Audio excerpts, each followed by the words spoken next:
Bezrat Hashem, Parashat Shelach Lecha. Aujourd'hui, on va voir la mission des explorateurs et la preuve qu'ils ont emmené à Moshe Rabbeinu et au peuple d'Israël.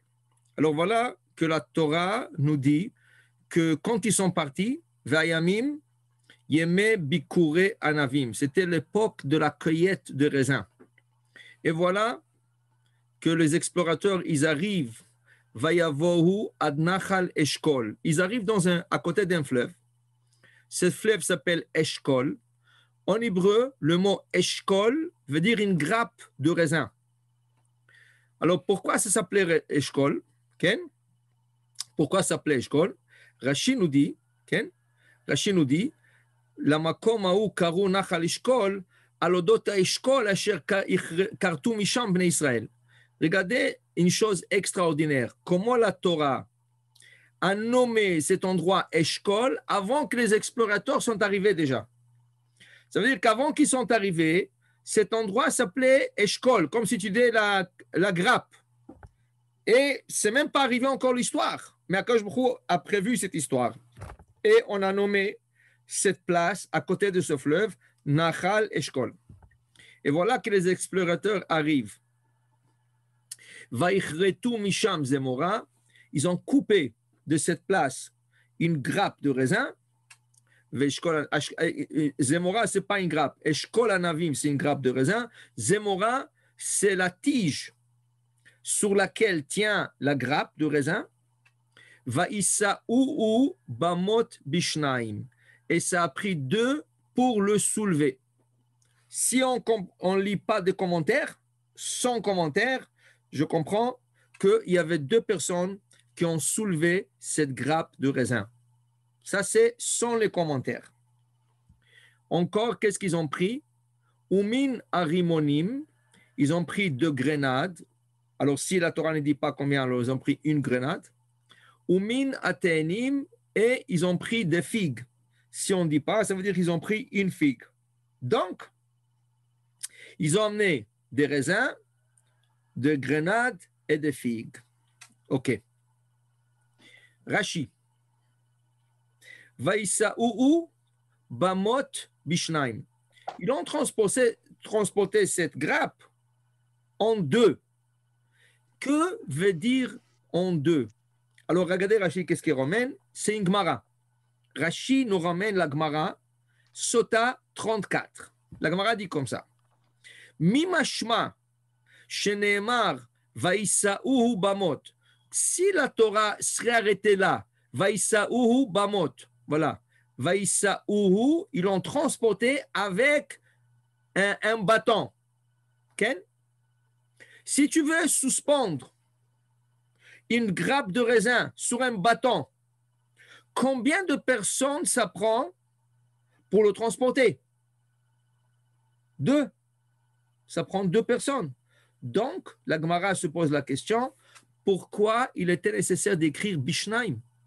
S'il y a mot, s'il y a un bâton, alors chacun va d'un côté du bâton pour transporter la grappe. Automatiquement, ces 2 personnes, ce n'est pas la peine d'écrire Shnaim. De là, tire la Gemara un enseignement. Ma Talmud lomar bishnaim. Pourquoi la Torah a spécifié Shnaim 2? Bishne motot, qui veut dire 2 bâtons, pas 2 personnes, parce que ça, c'est évident. Si tu as un bâton, ça prend 2 personnes. Donc, quand la Torah dit Shnaim, ça ne revient pas sur le mot mot, bâton. Ça revient pas pour le nombre de personnes, pardon. Ça revient sur le mot mot. Et combien de mot? Mot, ça veut dire des bâtons qui vont transporter. Bishnaim, avec 2 bâtons. Très bon.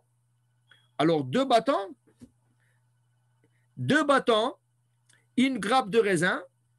Combien de personnes ça prend pour transporter ces 2 bâtons? 4. 4 personnes, d'accord? Dit la Gemara, non, Ketzad, Shmona natlu eshkol echad. Non, c'est 8 personnes qui ont transporté la grappe de raisin. Une seconde, comment c'est possible 8?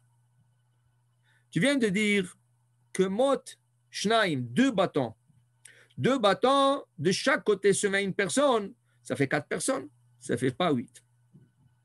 Alors là, on va voir qu'est-ce qu'ils nous disent le commentateur. Voilà le bâton.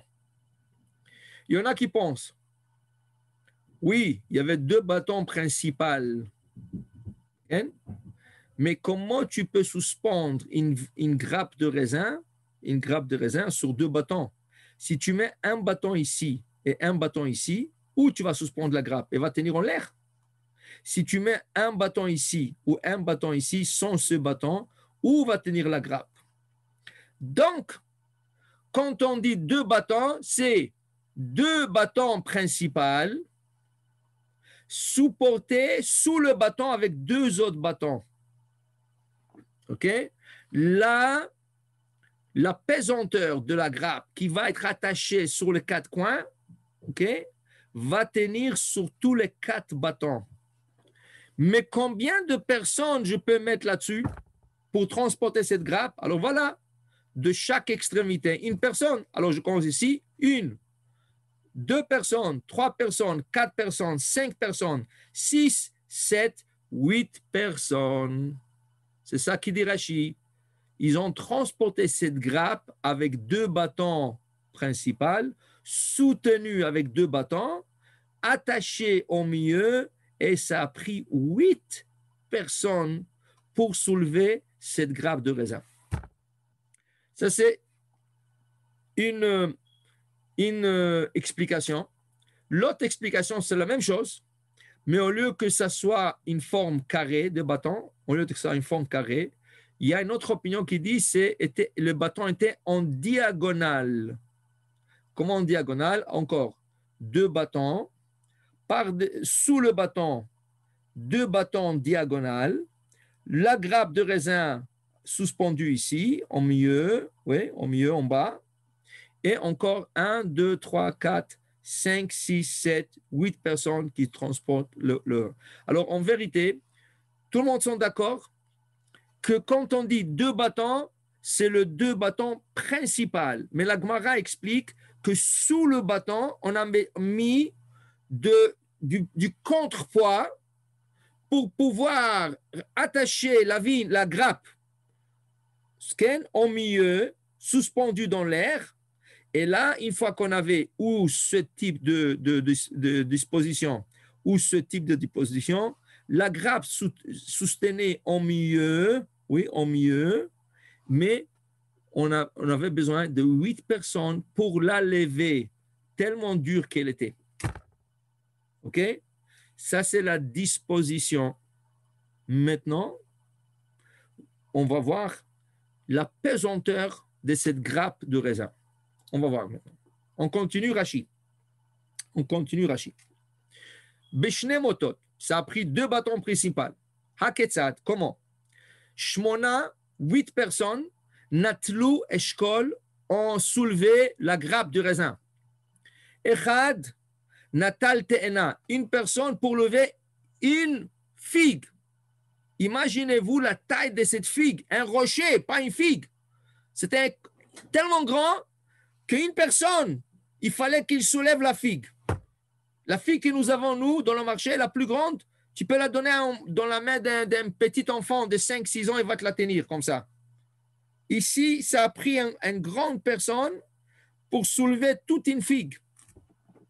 Ve'echad, une personne a soulevé Rimon, une grenade. Alors, combien nous avons déjà? 8 plus 1 plus 1. En total, ça fait 10 personnes, mais ils étaient 12. Dit Rashi, Yoshua veKalev lo natlu klum. Yoshua et Kalev n'ont rien transporté. Pourquoi? Pourquoi ils n'ont pas aidé? Pourquoi ils n'ont pas emmené 2 autres fruits? On mène de pêche, on mène de pommes, n'importe quoi. Pourquoi ils n'ont pas emmené des autres fruits? Pourquoi? Dit Rashi, les filles chez Kol Atzmam, Parce que toute la raison pourquoi ils ont emmené le fruit, Leotzi Diba Nitkavnu. Ce fruit vont servir pour la Shonara. Comme ils vont dire au peuple, que Shem Shepiria Mishune, quand vous voyez la taille bizarre de ces fruits, car Amma Mishune, ainsi les hommes qui habitent cette terre sont grands de taille. Ok? Donc, Yoshua et Caleb disent, si on aurait emmené ces fruits pour parler du bien d'Eretz Israël, regardez la bracha qu'il y a là-bas. Regardez le fruit, combien ils sont grands. Qu'Hachem bénisse cette terre. Okay? Eux, ils auraient emmené aussi des autres fruits. Ou ils auraient aidé à soulever la grappe ou la figue ou la grenade. Mais quand ils voyaient que les explorateurs, toute la raison pourquoi ils ont emmené des fruits avec eux, pour montrer au peuple et pour parler la Shonara, qu'il y a des géants, qu'il est impossible de conquérir ce pays, ils sont restés de côté et ils n'ont pas amené rien du tout avec eux. Continue Rashi. Dit Rashi, Ve'im chafetz ata leda kama masoy echad mehem. Est-ce que tu veux savoir combien de kilos a transporté chacun d'eux? Quel était le poids que chacun a soulevé? Que ce soit, on va prendre ceux qui ont transporté la grappe de raisin. Quelle était la taille de la grappe en entier? Combien soulevait chaque personne? Okay? Alors, dit Rashi, viens, on va te faire un calcul. Tse ulmad. Où est-ce que vous trouvez cette expression? Tse ulmad. Dans la Haggadah. Dans la Haggadah. La Haggadah de Pesach. Tse ulmad. Sors et va étudier. Qu'est-ce que ça veut dire sors? Sors de ce contexte et va chercher des autres contextes. Tse ulmad, sors et étudie et regarde. Il dit ici, Me'avanim shikimu bagilgal, livre de Yoshua, chapitre 4. Dans le livre de Yoshua, chapitre 4, est écrit ce verset. Herimu lahem ish even achat min hayarden, al shichmo, vikimu bagilgal. Un homme, chaque homme a soulevé une pierre du Jourdain sur son épaule et ils l'ont transporté, ils l'ont ramené jusqu'à l'endroit qui s'appelait Gilgal. Alors voilà, qu'est-ce qui se passe? Voilà l'histoire. Quand Yoshua, Moshe est décédé, Yoshua est en train de traverser le Jourdain avec le peuple et Hachem lui dit, je veux que du Jourdain, du fleuve du Jourdain, tu me ramasses 12 rochers. 12 rochers. Que ce 12 rochers, dans Parashat Devarim, la Torah va nous expliquer, ils vont l'emmener au Gilgal, okay? Et là-bas, ils vont couvrir ces rochers avec de la chaux et ils vont écrire toute la Torah là-dessus. Okay? Maintenant, il dit ici, quand ils ont ramassé les pierres, ces 12 rochers, c'est des rochers, ces 12 rochers, quelle était la taille de ces rochers? Alors regardez. Ushkalum rabotenu. Nos sages qui sont venus de la génération après, ils ont trouvé ces pierres et ils ont pesé ces pierres. Ushkalum rabotenu. Et chaque pierre faisait mishkal kol achat arbaim ca.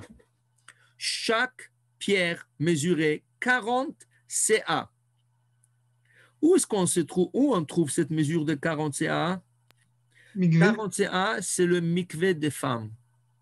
Pour qu'un mikvé de femmes soit kasher, ça prend arbaim ca, 40 ca. Ça veut dire un bassin qui contient 40 ca. Combien c'est 40 ca? Voilà.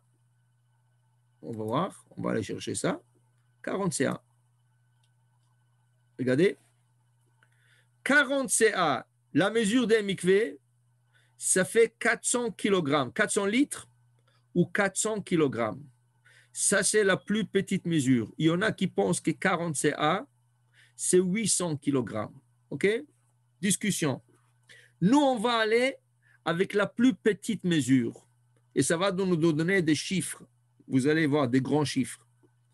40 CA, chaque rocher soulevé du Jourdain par par un chef de tribu ou une personne qui a été choisie pour cette mission, 12 pierres ramassées du Jourdain, chaque pierre, nos sages l'ont pesée et ça a donné 40 CA, 400 kg chaque pierre. Imaginez-vous une personne qui soulève 400 kg. OK? Après, qu'est-ce qu'il dit Rashi? Il dit ici, Ugmiri, la Gemara nous enseigne, Gmire, la Gemara nous enseigne, Tuna, le poids des midle enash al-katpe, qu'une personne peut soulever al-katfe sur son épaule. Et non, et là, c'est seulement shlish, c'est seulement le tiers, mimasoy, shemesayim otol harim. Quand tu soulèves 400 CA, voilà, quand tu soulèves 400 CA, c'est parce que tu l'as soulevé seul. Mais s'il y aura une autre personne avec toi, s'il y aura eu une autre personne avec toi, tu aurais pu soulever 3 fois cette taille. Pourquoi? Si toi tu es capable de soulever 400, ton ami aussi est capable de soulever 400. Alors chacun il a pris 400 sur lui seul. Donc ensemble, on peut transporter 800. Mais une seconde, quand une énergie double se met ensemble, ça veut dire que 2 personnes se mettent ensemble, ce n'est pas 400 et 400, tu ajoutes là-dessus 30%, ça veut dire 3 fois de plus. C'est ça qui dit Rashi. On apprend que, okay, Tuna, la pesanteur ou le poids des midle NH al 4P qu'une personne peut soulever sur son épaule, et non, et là, c'est seulement shlish, c'est seulement un tiers massoy d'une charge, mi massoy shemesayim otolarim, car si quelqu'un t'aurait aidé, tu aurais soulevé 3 fois plus. Les 2 personnes ensemble auraient soulevé 3 fois qu'est-ce qu'une personne peut soulever. Donc, faisons un calcul. Le pierre du Gilgal était de 400 kg chaque pierre. Ça, c'est chaque personne qui a soulevé une pierre seulement sur son épaule. Donc, nous dit Rashi, chacun a porté sur la grappe de raisin 400 kg, non, pas la grappe, 400 dans le jardin. Avec une autre personne, il faut que je multiplie ça 3 fois plus. Faisons le calcul. 400 kg, chaque individu aurait pu soulever seul 400 kg. Nous avons 8 personnes, oui, nous avons 8 personnes qui vont soulever la grappe. Donc, nous avons 3200 kg, ça veut dire 3 tonnes 200, 3 tonnes 200, mais il faut multiplier ça par 3, parce que c'est rien que le tiers, chacun c'est seul. Mais là, il faut multiplier ça par 3. Alors, je multiplie 3 tonnes fois 3, 9 tonnes 600, Ken, en total, la taille de cette grappe de raisin. 9 tonnes, presque 10 tonnes d'une grappe de raisin. C'est un chiffre astronomique. Pour une grappe de raisin, 10 tonnes. Okay? 8 personnes pour la soulever. Okay? D'où ils avaient cette force? Comment? D'où ils avaient cette force? Bon, ils étaient un peu plus grands de taille que nous, ça c'est sûr. Grand de taille, ça veut dire fort. Oui, alors une fois que tu es plus grand, tu es un peu plus fort. Ils n'avaient pas de cholestérol, ils n'avaient pas tout le problème qu'il y a dans cette génération. Ils mangeaient sain, oui. Ils étaient nourris par la manne.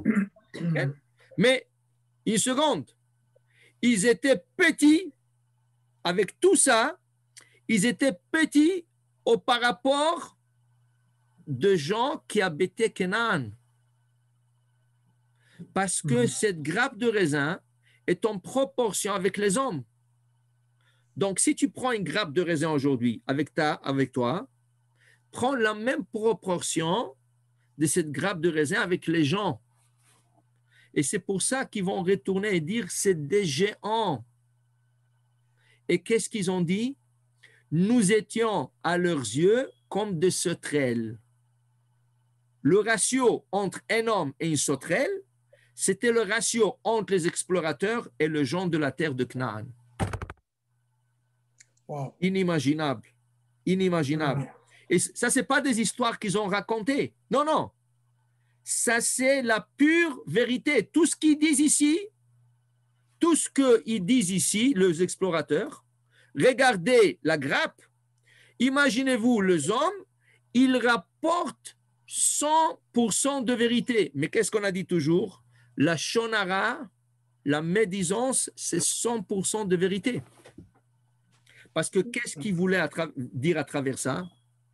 Il voulait dire à travers ça. Hein? Alors, imaginez-vous les hommes, la taille des hommes. Donc, comment vous pouvez aller vous battre contre ces hommes quand c'est le rapport entre un homme et une sauterelle. Nous étions des sauterelles. La taille d'une sauterelle par rapport à ces hommes. Alors, c'est incroyable. Incroyable. Alors, quelle taille faisait la figue? Peut-être 400 kilos. 400 kilos. Quelle taille faisait la grenade? 400 kilos. Vous pouvez vous imaginer une figue de 400 kilos ou une grenade de 400 kilos.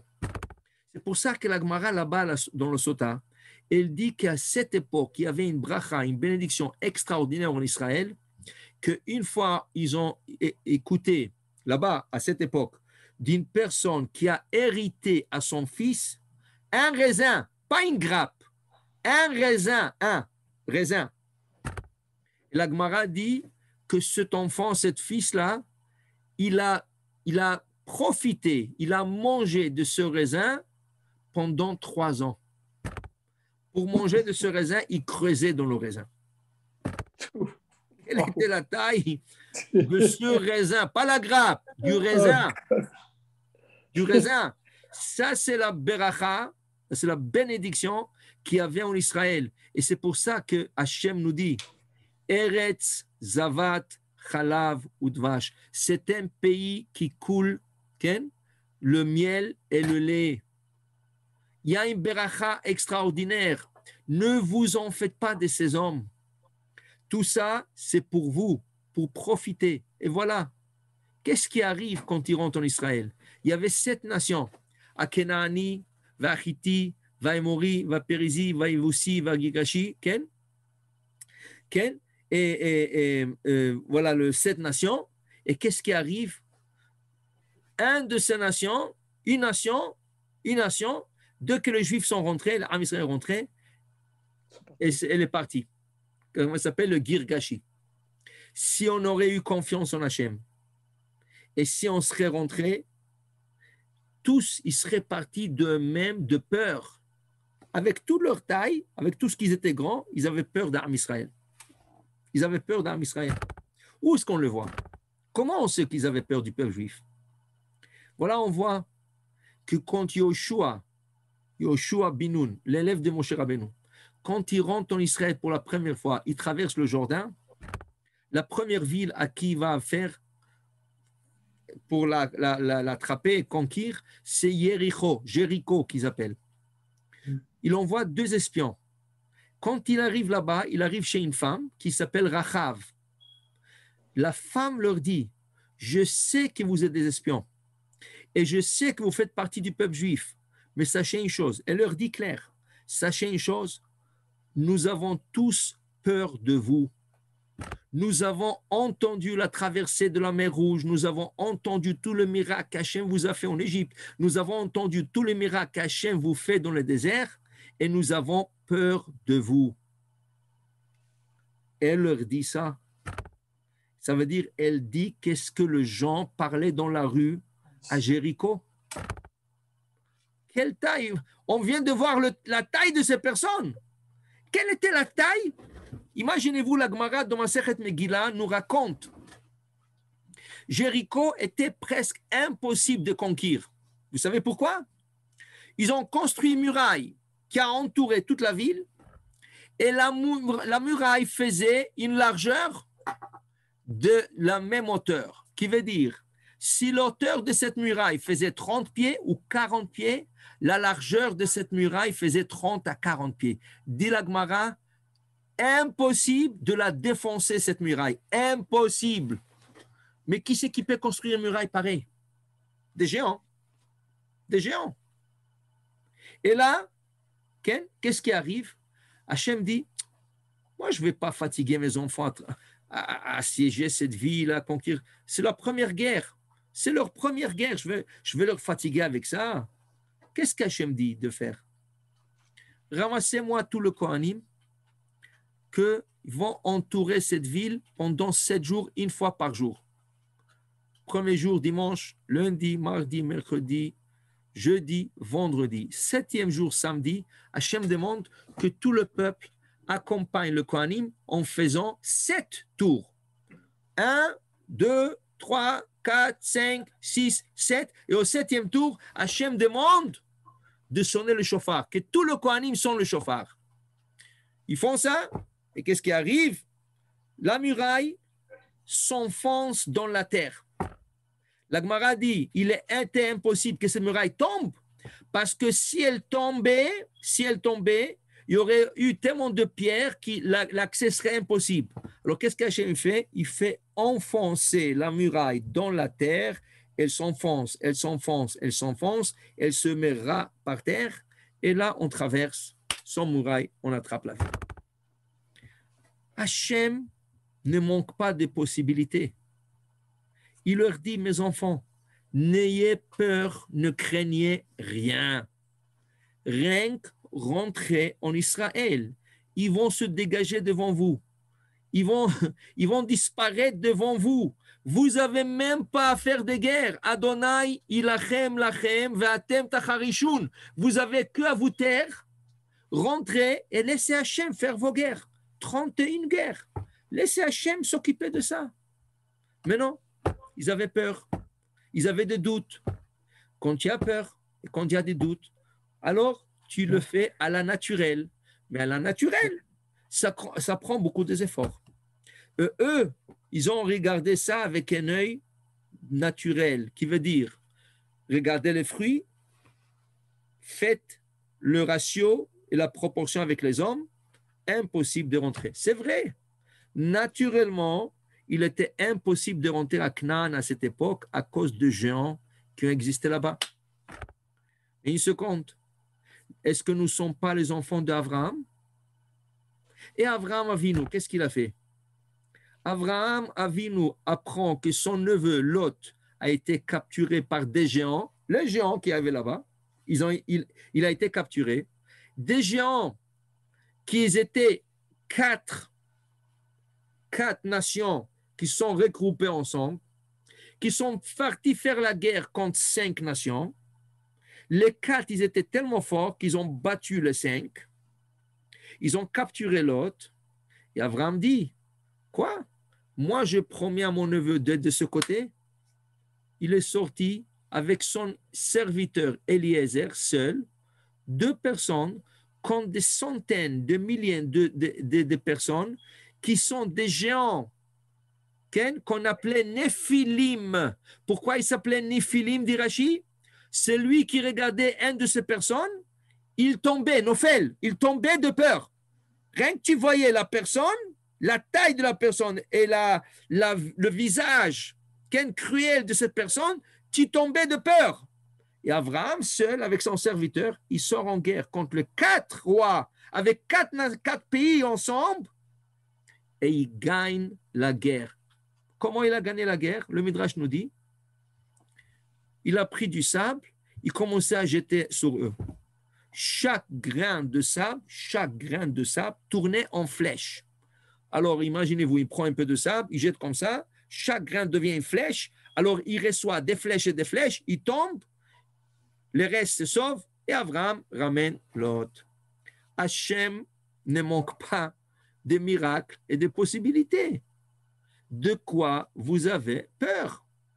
Donc, Yoshua et Caleb, quand ils voient que toute la raison pourquoi ils ont ramassé les fruits, c'est pas pour le bien, pour parler du bien de cette terre. C'est pas pour dire waouh, vous savez quel miracle nous allons avoir. Vous savez, c'est des gens là-bas. Mais avec la confiance que nous avons, ça va être des grands miracles. Comment on va? Au contraire, ils ont vu que le 10 planifie de faire des ravages, de parler mal, de sortir la shonara de cette terre. Alors ils ont dit, nous, on n'emmène rien. Ce n'est pas la peine d'emmener. Ce n'est pas la peine qu'on parle mal de cette terre. Tu comprends? Alors ça nous donne un peu une idée, que tout d'abord, le peuple d'Israël lui-même, ce n'était pas de petites personnes. Non, pas du tout. Si 8 personnes sont capables de lever 9 tonnes 600, ça veut dire 10 tonnes, et chacun a soulevé Ken, 400 kg, Ken, 400 kg était capable de soulever seul 400 kg, eux non plus n'étaient pas petits de taille. Ils étaient assez grands de taille. Seulement les autres leur dépassaient de beaucoup. Mais pas grave. Eux aussi n'étaient pas petits.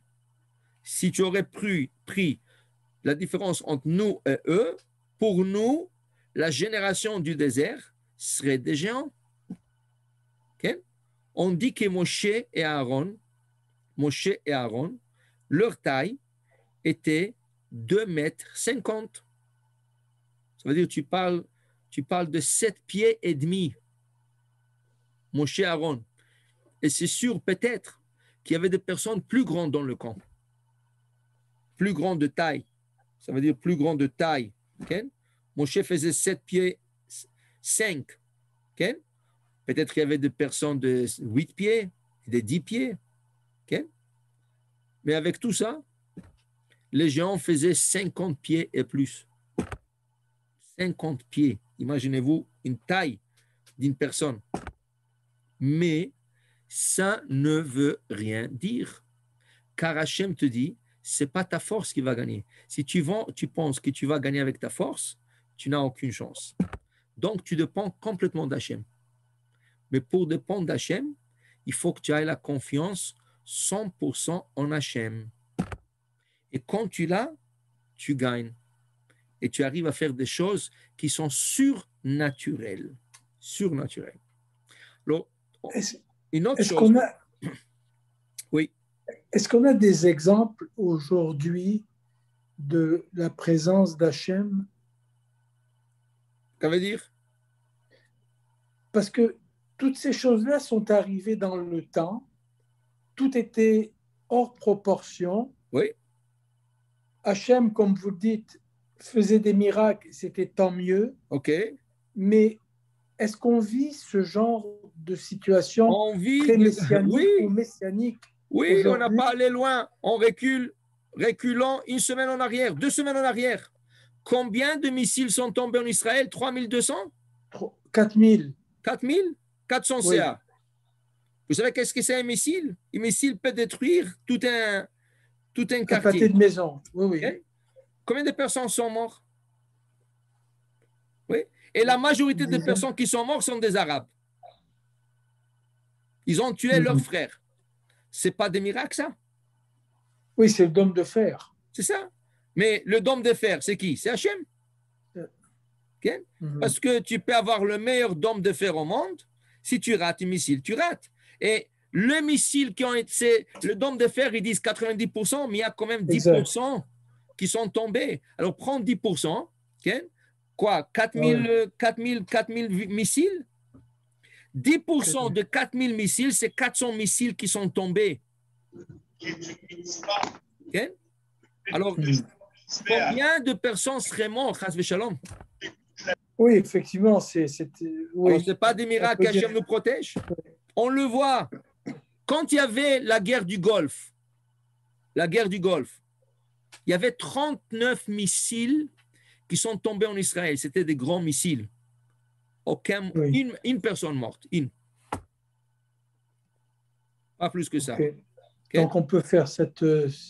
Hachem est toujours là. Hachem il protège. Ok? Ils ne peuvent rien faire. Seulement, il s'agit de la émouna. Si on a une émouna complète, on verra de beaucoup plus grands miracles que ça. Ça, c'est encore considéré des petits miracles.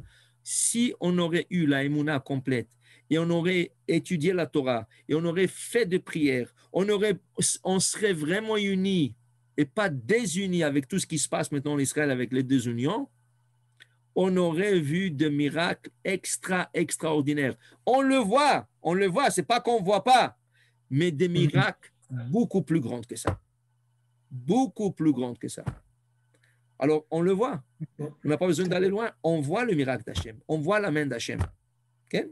Il y a tellement de Répond à choses. ma question. Okay? Il y a tellement de choses. Mais une chose qu'on apprend de là, que quand vous êtes à deux, okay? Quand on est à deux et plus, on peut soulever une charge de 3 fois plus que ce qu'on peut faire normalement. Et c'est ça qui est important. Ça veut dire que quand tu fais quelque chose seul et tu réussis, imagine-toi si tu l'aurais fait avec un ami, tu aurais réussi beaucoup plus. C'est pour ça qu'on dit, dans la prière, dans un cours de Torah, dans tout ce qui est à voir avec la Torah, Ken, quand tu arrives dans une synagogue et tu as 10 personnes, qu'est-ce que tu dis? Baruch Hashem, il y a minyan. Les personnes qui doivent dire Kaddish, ils peuvent dire Kaddish. Mais quand tu rentres dans la synagogue et tu vois 100 personnes, et 200 personnes, et 300 personnes, waouh, tu es impressionné. Ça te donne plus d'envie. Ça te donne, tu dis, oh, aujourd'hui, je vais étudier. Pourquoi? Parce qu'il y a plus de personnes. Ça donne plus de la morale à une personne, une bonne morale à une personne. Okay? 10, oui, il y a une bonne morale. Baruch Hashem, les gens qui doivent dire Kaddish, ils vont dire Kaddish. Mais quand il y a plus, tu reçois plus. Et la même chose, quand tu viens étudier dans une maison d'études et tu trouves 10 personnes, Baruch Hashem, tu te mets, tu t'assois, tu étudies avec tout le monde. Mais quand tu vois 100 personnes, 200 personnes, imaginez-vous, il y a des yeshivot en Israël et ça, c'est quelque chose à voir une fois dans la vie. Ça, c'est quelque chose à voir. Vous rentrez dans la yeshiva de Mir, Jérusalem, 5000 élèves. Oui. 5000. Ils sont dans 2 bâtisses parce qu'il n'y a pas une bâtisse qui peut contenir tout ça. Et ils sont sur 3 étages. Chaque bâtisse est à 3 étages. Mais chaque étage que tu rentres, il n'y a pas où mettre une aiguille. Les gens occupent chaque espace vide. 2 chaises, 2 personnes qui étudient à côté. Dans l'allée, il y a des petites allées pour qu'on puisse rien que sortir et rentrer. Okay? Mais tu rentres dans une salle comme ça et tu entends le bruit et tu vois les gens étudier et tu vois la salle pleine. Ça ne te donne pas une envie d'étudier? Bien sûr, une grande envie d'étudier. C'est ça. Rashi nous a expliqué ça dans Parashat Bechukotai. Rashi, si vous vous rappelez, il a dit, si vous aurez des mérites, Hamisha, 5 soldats de vous vont tomber, Ken, vont faire tomber 100 soldats des ennemis. 5 soldats vont faire tomber 100 soldats. Donc, chaque soldat a fait tomber combien des ennemis? 20. Et Rachid dit, mais quand vous serez 100, si vous êtes 100, vous allez faire tomber Revava, 10 000 personnes. Okay? Rachid dit, une seconde. Le ratio, il n'est pas juste. Parce que 5 ont fait tomber 100 ennemis. Ça veut dire que chacun a fait tomber 20 personnes. Si je prends 100 personnes, fois 20, c'est combien? C'est 2000. 2000. Pourquoi la Torah dit 10 000? 100 personnes de vous feront tomber 10 000 personnes de l'ennemi. Dit Rashi, le ratio ne matche pas. Dit Rashi, non, c'est différent. Quand tu as 5, c'est 100 personnes. Mais quand tu as 100 personnes, entre nous, on donne plus de force, on peut aller atteindre de plus haut niveau.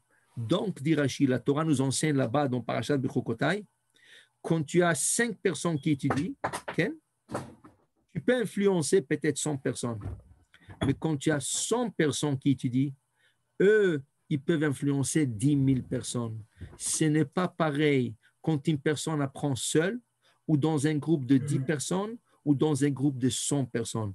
Plus que le groupe est grand, plus ça donne envie et plus que les résultats sont beaucoup, beaucoup plus grands. Et c'est ça qu'on apprend ici. Ils étaient capables de soulever 3 fois de ce qu'ils étaient capables de soulever normal. Donc, normal, chacun, il aurait soulevé 400 kilos, comme dans le Jourdain.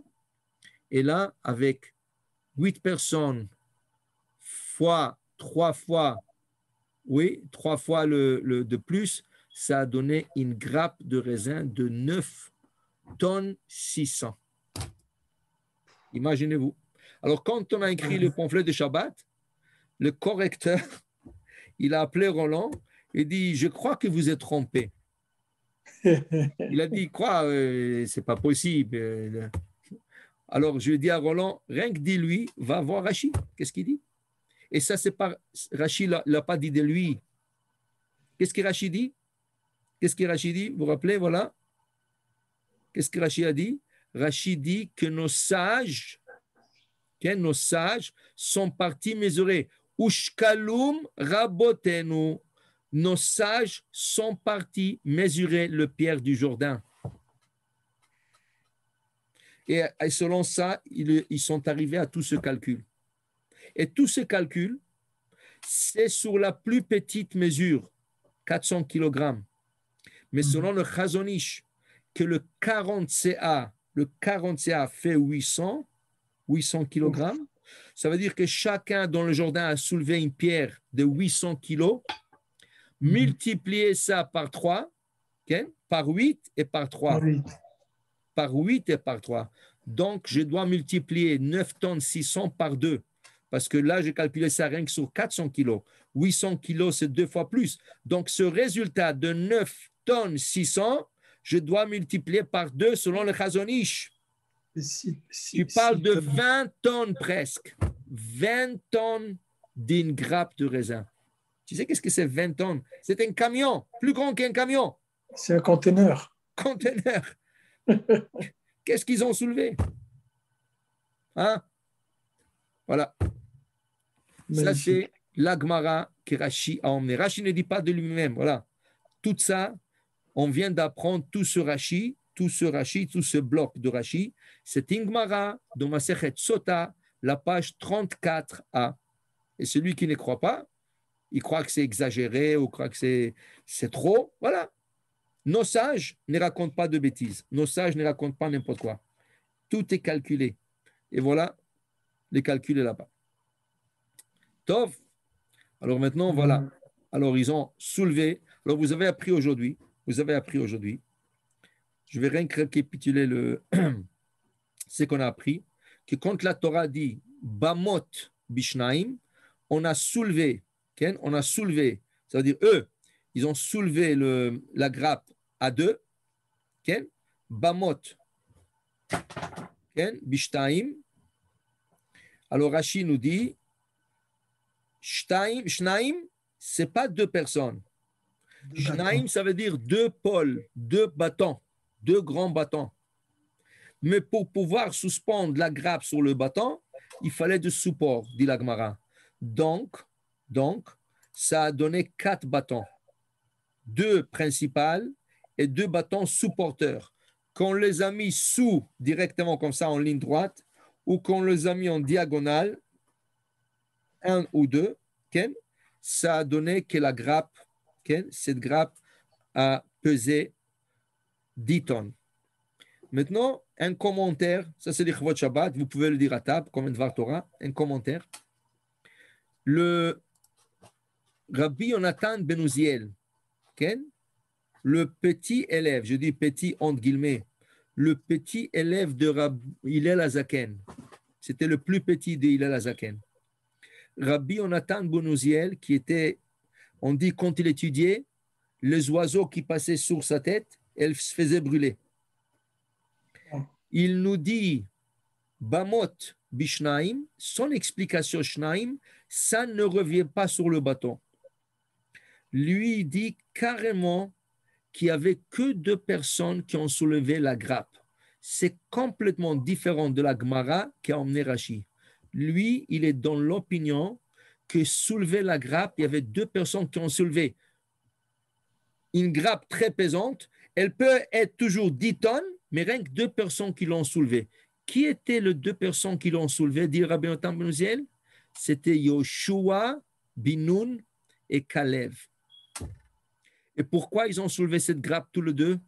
Parce que le contraire, ils voulaient parler bien de la terre d'Israël.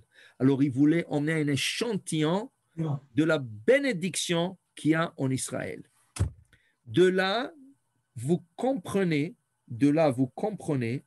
pourquoi sur les bouteilles de vin, plusieurs bouteilles, je parle de bouteilles de vin qui viennent d'Israël, pas de bouteilles de vin qui viennent d'autres parties. Bouteilles de vin qui viennent d'Israël, ou sur le bouchon, ou sur le sticker, ou sur le côté, toujours vous avez 2 personnes qui soulèvent une grappe. Okay? Exact. Selon Rashi, ce n'est pas 2, c'est 8. C'est 8. Alors, c'est quoi la source de faire? Alors, tu peux dire, non, mais c'est rien qu'un emblème.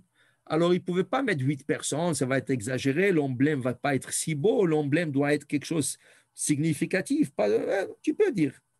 Mais l'emblème, il correspond à l'opinion de Rabbi Yonatan ben Uziel, qu'il dit que ce n'était pas 8 personnes, il dit que c'était que 2.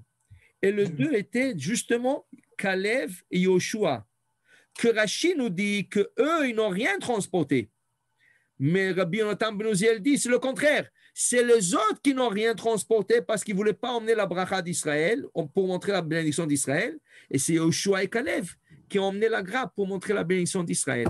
Donc, ce 2 opinions différentes, qui c'est qui a emmené la grappe de raisin? Est-ce que c'est 8 personnes, les 8 explorateurs, ou c'est 2 personnes, Kalev et Yoshua? Alors, au moins, vous pouvez dire à table et débattre ça et leur dire, voilà, les 2 opinions. Et vous allez entendre, vous allez faire un petit débat à table. Qu'est-ce que les gens vont dire? OK? Il nous reste 1 minute. OK? Il nous reste 1 minute. Je vais partager avec vous un Rashi ici. Vayashuvu mitura aretz miketz arbaim yom. Ils ont fait le tour d'Israël, tour, comme en français. Ils ont fait le tour d'Israël, tour à Aretz, ça veut dire qu'ils ont exploré Israël. Miketz arbaim yom, 40 jours. Rachid dit quelque chose d'intéressant, qui aussi a besoin de beaucoup de sources et d'études. Rachid dit à cette époque, Israël faisait Arba Mot Parsa à l'Arba Mot Parsa. Chaque Parsa, c'est 4 kilomètres. Parsa, c'est 4 kilomètres. Israël faisait 400 Parsa sur 400 Parsa. Donc, 400 fois 4, c'est combien? Israël faisait, selon le calcul de Rachid, 1600 km sur 1600 km. Même aujourd'hui, Israël ne fait pas ça. Même aujourd'hui, l'Israël ne fait pas cette taille. Alors, peut-être à cette époque de Moshe Rabbeinu, Israël était beaucoup, beaucoup plus grande qu'est-ce qu'il est aujourd'hui. OK? Et là, on avait la Syrie, on avait la Jordanie, à un côté de la Jordanie. On avait beaucoup on avait beaucoup. OK? Alors, la terre d'Israël faisait 1600 km sur 1600. Maintenant, ils ont marché Israël. Mais, une seconde. Comment ils ont marché? Est-ce qu'ils ont fait tout le tour d'Israël? Non. OK? Il dit ici, non. Qu'est-ce qu'ils ont fait? Ils ont fait, Rashi, plus tard, nous explique, Rashi nous explique, plus haut. Okay? Rashi nous explique, voilà. Alchou bigvulotea, ils marchaient les frontières d'Israël, be'orech en longueur, ou berochav et en largeur, kemin gam, comme la lettre gamma en grec, en latin, ça veut dire comme la lettre qui fait comme 90 degrés d'angle, okay? Comme un triangle de 90 degrés. Alchou, ils ont marché, voilà qu'est-ce qu'ils ont marché. Gvul dromit, tout le sud, de l'est, mi-miktsua mizrach, ad miktsua ma'arav.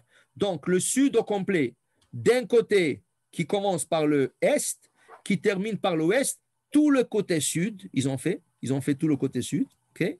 Après, ils ont fait tout le côté Ma'aravi, tout le côté ouest, d'où commencer par le sud en bas jusqu'au nord en haut. Alors, ils ont couvert tout le côté de la mer, tout l'ouest. Alors, ils ont fait Gamma. Gamma, ça veut dire tout le côté sud et tout le côté ouest. Combien de temps ça leur a pris de faire ça? Voilà notre Rashi ici. Qu'est-ce qu'il dit Rashi ici? Alors, dit Rashi, combien de temps ça leur a pris de faire ça? Dit Rashi, voilà, Eretz Israël faisait 1600 km sur 1600 km.